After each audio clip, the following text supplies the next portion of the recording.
this season, we wanted to go deeper. Every year, we want to evolve where you all see the investment, but more importantly, the stories resonate.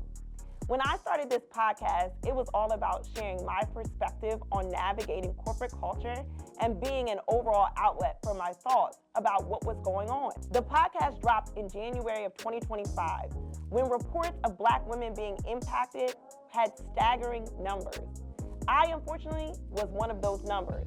And so midpoint of my career, I was being forced to pivot. I absolutely believe that big moves, bigger conversations is my purpose. And so I'm excited for you all to tune into my episode of Big Moves, Bigger Conversations.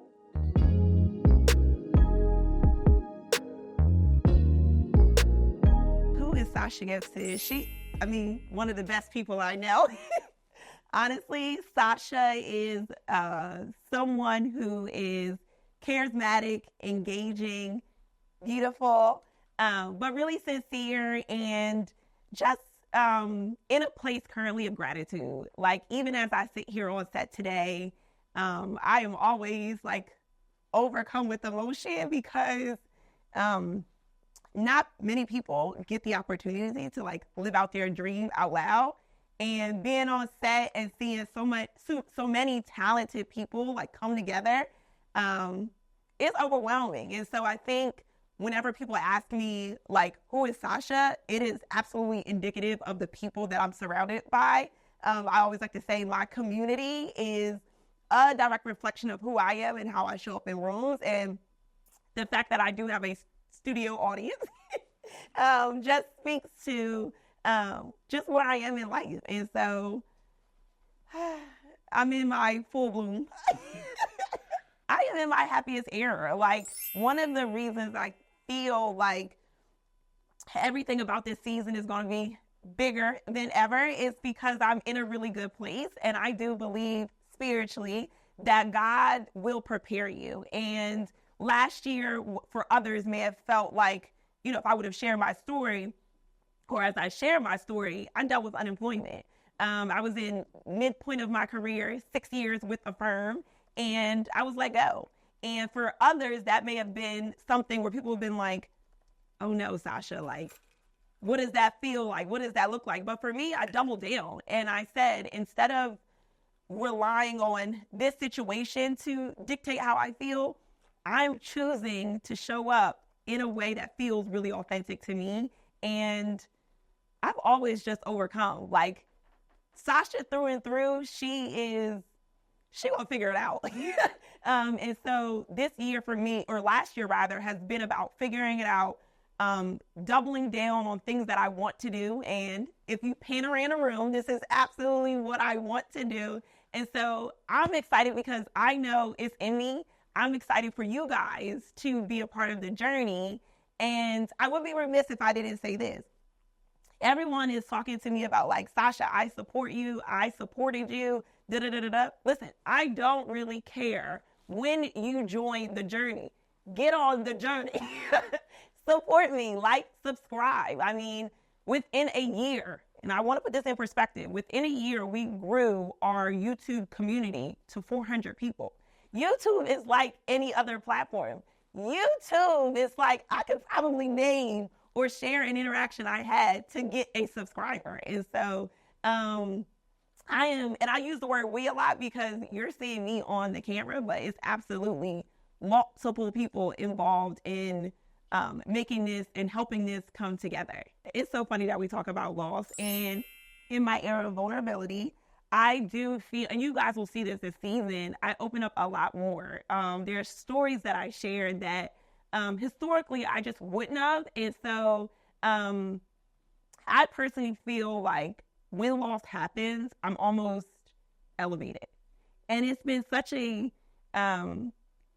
awkward moment or feeling or revelation, but it's absolutely been indicative of my journey.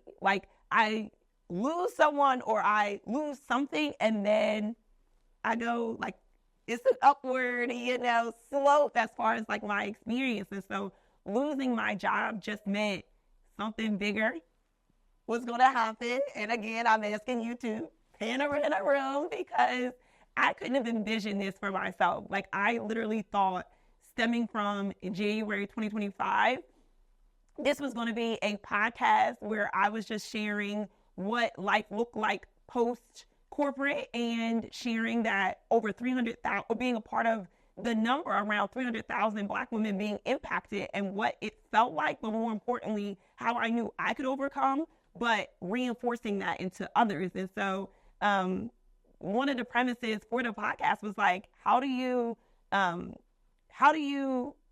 pour into others maybe what you have in yourself, but let others see that your job is not a definition or definitive of who you are, and the things that are happening to you is just that, like, they're happening to you, but you get to choose and pick how you show up and how you feel. And so I guess going back to the first question of like, who is Sasha? I genuinely want people to see the best in themselves. In 2025 specifically, even before 2025, my community and I found a church. Shout out to Elizabeth Baptist Church. I go to Cascade location. I got baptized there. And I was all about, like, my grandmother instilled that into me. Go to church, Sasha. It doesn't matter. Zoom in on this. It doesn't matter what I do Saturday night. And some of you follow me on social media. I always show up in church. Why? Because that is what restores me. I absolutely know 100% that without God, nothing is possible. And so I am very spiritual. And when I had the extra time, that's exactly what I did. I went to church. I participated. I became a member of the hospitality community. I did like Bible study for the week for the kids. I even became a greeter for one of the funerals. Again, I was in the church. But I say all that to say, like, we oftentimes in life make a lot of excuses around what we have time to do. And it was a reminder that because I wasn't allowing my situation to determine how I showed up, I was able to do a lot of different things. And for me, specifically in 2025, being in the Lord's house was important. We go back to loss. I had lost my grandmother in December of 2025. And so when I needed that strength or wanted to be reassured that her presence was still around me, I hear her every Sunday, or really Saturday night when I used to call her say, I don't care what she was doing the night before. You better make sure your ass is in church. And so when we talk about fundamental moments or my foundation, that is truly who I am. And church is absolutely where it sits at the top. Every year we look to elevate, and I want to be really thoughtful about you guys seeing the investment in what we're doing. It is a production. I know that not everyone is going to tune in for content. Some of you just don't want to sit there. That is okay. But I want people to be attracted to BMBC regardless. Some people just want to tune in for the fashions. We will give fashion. It's the hair. It's the look. It's the set. Like, we're bringing in really talented individuals who this is their background. And so I hope that from an audience perspective, you guys see the investment behind it. And then for me, it feels just like, again, I can't tell you guys or like reiterate any further. None of this was my idea. It was absolutely other people pouring in to say, what if we do this? And so I would be remiss if I didn't thank the team behind the scenes. When I say I want to work, I want to be around, I want to be in an environment where it feels good and I'm surrounded by friends. I mean, we'll get through all of the folks that helped even with today, but like, this is absolutely a reflection of some amazing people coming together, thinking through ideas, vetting those ideas, and then asking me to show up. I'm always going to start with the latter part of the question. I want you guys to like, subscribe, and comment across all platforms, but specifically YouTube. And then what I want folks to walk away from is, listen, success looks different for different people. I want folks to have an understanding that it's okay if you're not sure what your end game is or what the end result will look like. Just start. BNBC is a direct reflection of that. Honestly, when people watch BNBC, I want you to be inspired to get started. So many times people talk about being challenged of getting started, but I want to double click into this mindset of once you get started, figure out what you really love. I am extremely passionate about connecting with people. If you take away the lights, if you take away the cameras, if we go back to virtual, it will always be about connecting with people. Like, that is my core. I challenge people, when you get into a position where you're working on something, when you identify your why, lock in. If you lose your why, clock out. Not enough people talk about how they have an interest in something and then they lose it. When you lose it and you're no longer passionate about whatever that aspect of your job is, you aren't doing anyone a favor. Clock out. People feel it, people know it, and you're giving them a shortened version of what you probably would want them to experience. And so for BNBC, as you guys are around, as you guys are experiencing, I am always going to be about people. That is my core. And so I want you to walk away with the mindset of, what is it, something that regardless of the lights, regardless of, anything else, what am I really passionate about? And in order to find what you're really passionate about, you have to be still. We are in such a society where everything is constantly moving. Again, at my core, I am an educator. I am a journalist. And so when I say things like that, I'm joking, but I study what I'm doing. Like, you'll see in the BTS, I'm reading my questions. I'm trying to figure out, what is that next hook? What is that next thing? And I'm not so focused on getting to the 1,000 subscribers tomorrow or getting to the next milestone really quickly, because I know, as a journalist and as a historian, that people who do things slow, their story ends up being better. And so I ask everyone who is tuned in, slow down, sit in your stillness and figure out, what do I want in this moment? Not so focused on the end, right? We all want money. I want a lot of money. Actually, money makes a difference, and that's why we have this say. But aside from that, at your core, what is your purpose? And for me, I absolutely believe my purpose is connecting with people, bringing extraordinary talent together, leaning in on that talent, and being the difference, right? Knowing that working and operating with integrity matters. Knowing that from a foundation perspective, that doing the right thing when things go awry, because things go awry, having the ability to communicate through those challenges and showing people that even when things go off step, you will still figure it out. It's about the mindset of being able to say, we'll get through it. And doing it around really incredible people that you like. I wouldn't be remiss if I didn't share. I would never start my talk show to work around individuals I don't like. That was what happened in corporate.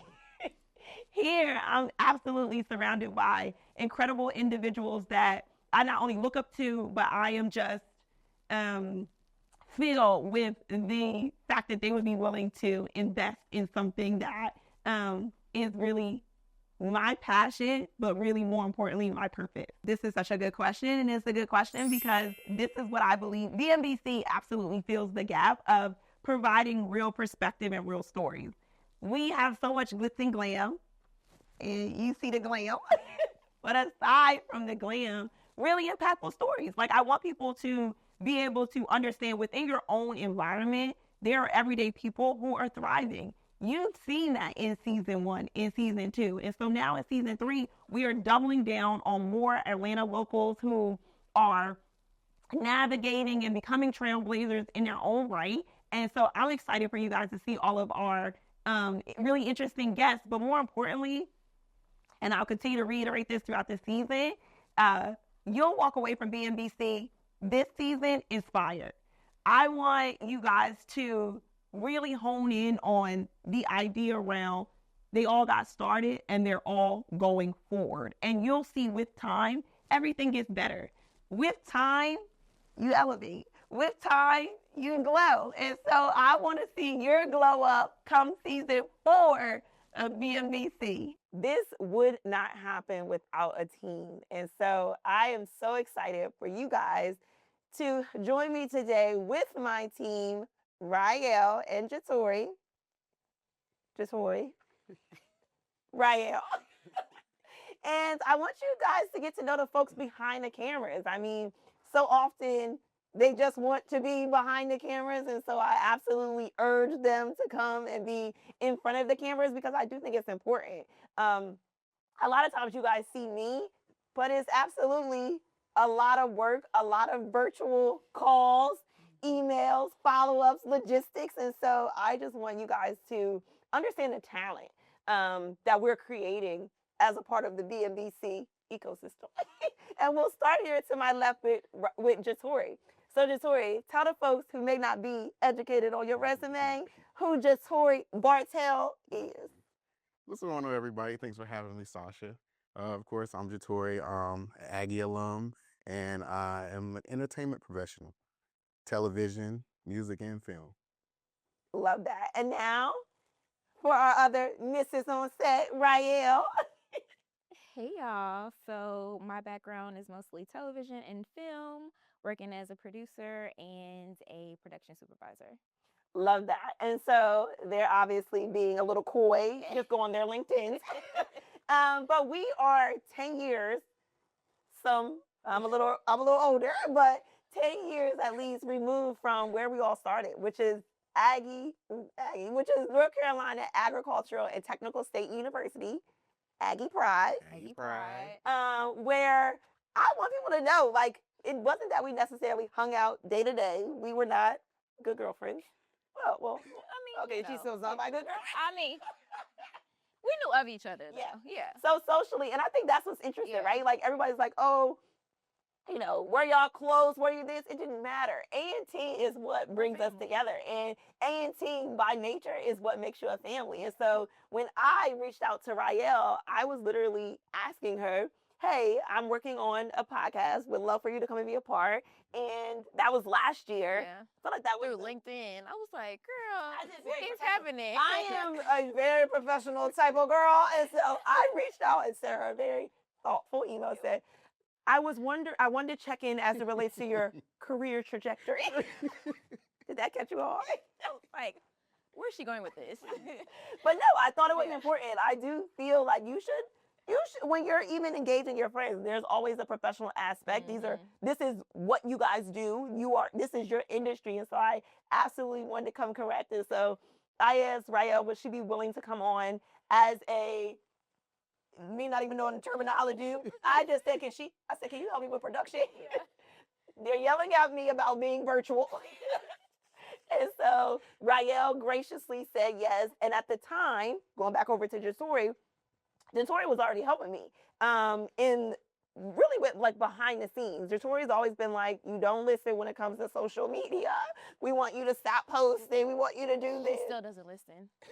Well, there are rules, and then there was my rules, but Jatori was helpful, and I said, well, because this feels like an organic opportunity for you guys to work together. They've always crossed paths from an industry perspective, maybe across different projects, but I've always been tuned in, and so I really wanted an opportunity to say, if we put more heads together, what does that look like? And so we'll go back to history a little bit, going back to A&T.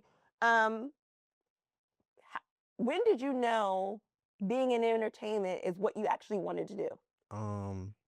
Since I was in like middle school, I always knew I wanted to be in entertainment. My uncle, he was in the military. He brought home a camcorder. Okay. And ever since he had the camcorder, I picked it up, pressed that record button, and I always knew. Is that the camcorder you have on set today? It's not the camcorder I have on set today. Technology has advanced a lot now. Okay. Shout out. Yeah. But like obviously him bringing that camcorder and then me growing up on like 106 and Park and things like that. Of course, I'm huge when it comes to Black culture. So definitely always knew I wanted to be in entertainment. Love that, Jatori. And then the same question for you, Rael. Well, I didn't go back that far, but I knew in high school, I took a class with People TV in Atlanta, and it was like an editing class. So I got to like produce my own little skit together, and that's when I knew in high school for sure. Okay, awesome. And I would be remiss if I didn't highlight the fact that we are in Atlanta. And so, Mhm. by way of introduction, I came to Atlanta because I was going through a tumultuous divorce. That is a separate segment. But I came here to rebrand and restart. What brought you to Atlanta? Absolutely. I feel like I owe Atlanta everything because Atlanta gave me my first start in the industry. So post grad, I started working on Love and Hip Hop season 4, prime time, most viewed television reality TV show at the time. So I owe it pretty much all to Atlanta for real. Love that. Yeah. Rael? Well, I'm from here, so this is my city. But I lived in LA for a little bit, but jobs kept bringing me back to Atlanta. I was like, okay, I love being home, so I moved back. And I do always wonder, as we asked this from another guest, how much has being in Atlanta from a Black culture perspective helped, or like, for me, corporate America has always felt like because you're not necessarily immersed in your culture. Mhm. Working and being immersed around Black culture, what has that done from a career perspective for both of you? And whoever wants to go first can go first. Okay, go, just right. Well, I want to say, she grew here, I flew here. Okay. Oh, and this is like what I'm that. talking about when people try to become talented. No, but just coming from a small town, Yeah. very small town in Oh, how South Carolina, small? very Isn't small this a town. Drew moment? Yeah. How small? Population about 1,800. Okay. Wow. No traffic lights, Wow. just caution lights. Ooh. But like coming to Atlanta and just seeing people that look like me Yeah. thrive, people who are willing to mentor me Yeah. in the industry that I want to be in, Yeah. and just Mhm. offering advice and just offering mentorship was like, yeah, This is where I need to be. absolutely. Love that. Yeah. Yeah, living in LA definitely was like a culture shock because I went from not being so immersed in the culture to just kind of being the outcast. Yeah. Coming back to Atlanta felt like home, and I was just like, oh, I'm glad to be back. Yeah. Yeah. And we should talk more. Shift my body a little bit. We should talk more about your upbringing because you are, when we think about our guests, a lot of the guests that are featured on Big Moves, Bigger Conversations are introductions by way of the folks that work on the team. And so Rael's been really influential in being able to tap your network for Mhm. guests. And so, how much of your network was maybe organic or came by way of you working in the industry? A lot of it's organic because like some people I grew up with, Okay. some people I might have gone to school with. So it's really organic. Not so much the industry so far, Yeah. but we'll tap into that. Okay. Yeah. Love that. Love that. Okay, so I feel like a consistent theme on Big Moves, Bigger Conversations is lessons learned. And so, being aligned in the industry in Atlanta, what are some of those lessons that you've learned? I've learned that relationships Mhm. is key. Yeah. Never burn bridges. And then also I learned that, everybody is disposable also, Mm. yeah. So, Jatori, slow down, Rael. I want you. No, I think that's important, right? Yeah. Like, again, when we think about BNBC, we don't want to just be surface. What does that really mean for you around feeling or being in a situation and feeling like at any moment, like you get cut? Yeah, well, I feel like I low-key had to learn the hard way Hmm. when I say that because it's just like, for example, a recent project or a recent title that I had, I put my all into Yeah. it, working crazy Yeah. hours because it was something that, like, obviously I love entertainment, like I dreamed of, Yeah. like I'm here, like Yeah. what's up, Yeah. doing everything I could to help the company grow, keep the legacy going, and I was laid off. Yeah. And it's just like there was no reason why I was laid off, Yeah. really, just laid off. Yeah. So it definitely put things into perspective to, just make sure you take time for yourself. Don't give these companies your all. Do what you need to do, show up, but like, still take time for yourself. Have balance. And I think that is Yeah. something I learned as well. Regardless of the industry that you support or that you serve, at the end of the day, it's about numbers and it's about that bottom line. And if you no longer fit whatever that need is, it is not reflective of your output. And that is what, again, across all industries, backgrounds, etc., you need to remember. You cannot let your job or that title define who you are, because then you go from I'm good Mhm. to I'm nothing Yeah. because of a role. And it really, to the point, Jatori, that you were making is like, it had nothing to do with me. Mhm. And sometimes I think when we're younger, we sometimes feel like, oh no, if you get fired or you get laid off, that's because of you. Yeah. No, it's by way of you. It could be dynamics. It could be conversations that you just don't know. And so Yeah. I do want, even for the folks that are more junior that are listening in. Now, sometimes y'all do carry on, and that's why you get let go. But in this instance, I'm telling you, like sometimes it's just the way in which things work. And so don't let that be a defining moment for you unless you're able to use it and pivot. And that is what's important because stemming from that, stemming from that, he was we started Big Moves, Bigger Conversations. And so that's what I mean. You never know what that elevation looks like. And he is a part of it from ground one. You're expecting a large payment. We want it to blow. I got so many invoices outstanding. Go ahead, Rael. For me, definitely, I'm gonna take a vacation. Yeah. Not gonna let this like industry like eat me up because it will take you out. Like Yeah. Victoria, you Yeah. know, like the time that we spend on set sometimes we don't get to see our family, we don't get to see our friends. And so if I can make time for myself, I'm gonna do that. Yeah. Even if I leave for a show during the middle of the show, I will leave Yeah. because I'm gonna take my time for Yeah. myself. Yeah. And so and another thing is I'm not gonna let anybody change me. And a lot of this industry, people will talk to you crazy, Yeah.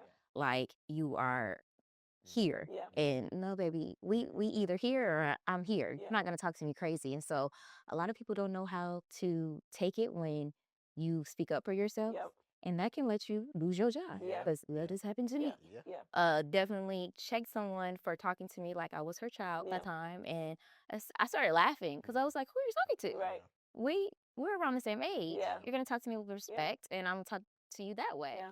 And we agreed that I would no longer be on the show. Yeah. Except that's fine. That's fine. And look into the camera because this is nothing to do with BNBC. I treat all of my staff with integrity.